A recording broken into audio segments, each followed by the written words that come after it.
Best steak in Pampanga you need to try. Hello everyone! So kakatapos lang ng Sunday service at nagkataon naman sa rin namin ang My Loves ko. So matagal-tagal din kami hindi lumalabas niyan. Nakita niyo na ba yung Coco Martin ng si SLG? Ayan, siya yun.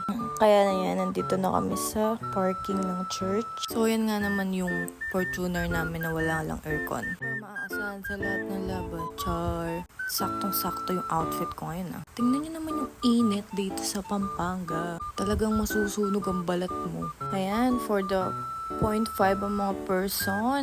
Kahit mainit, dapat aesthetic pa rin. So, and on the way na kayong papunta dun sa Beef Deli. Yes, mag-i-steak kami. Diba? For the rich kami ngayon. Ha! China.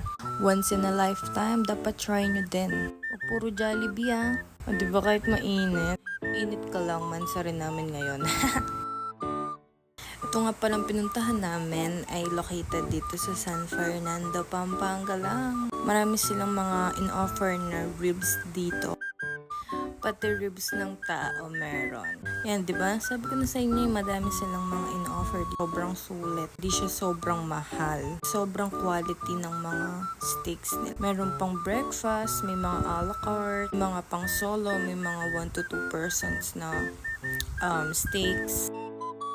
Sa mga oras na to, iniisip namin kung ano yung order namin kasi nga sobrang daming pagpipilian. Gusto namin yung mga bago, yung mga first time namin makain, ganun. Marami din silang drinks dito pero ang pinili namin is cucumber. Mahilig si Jeric sa mga fresh fruits. Hindi ko alam kung fresh yun. Yan. Diba? Lambandiking video. Kaya ako mo mag-video. So, ito nga pala yung in-order ko. Kalimutan ko anong pangalan nun yung mga yun, pero masarap. Tapos tinanong ako ni ate doon sa cashier, sabi niya, "Ma'am, ano po yung doneness?" Pero ako naman hindi naman nag-i-stick, malik sa doneness. Ang sabi ko, very great.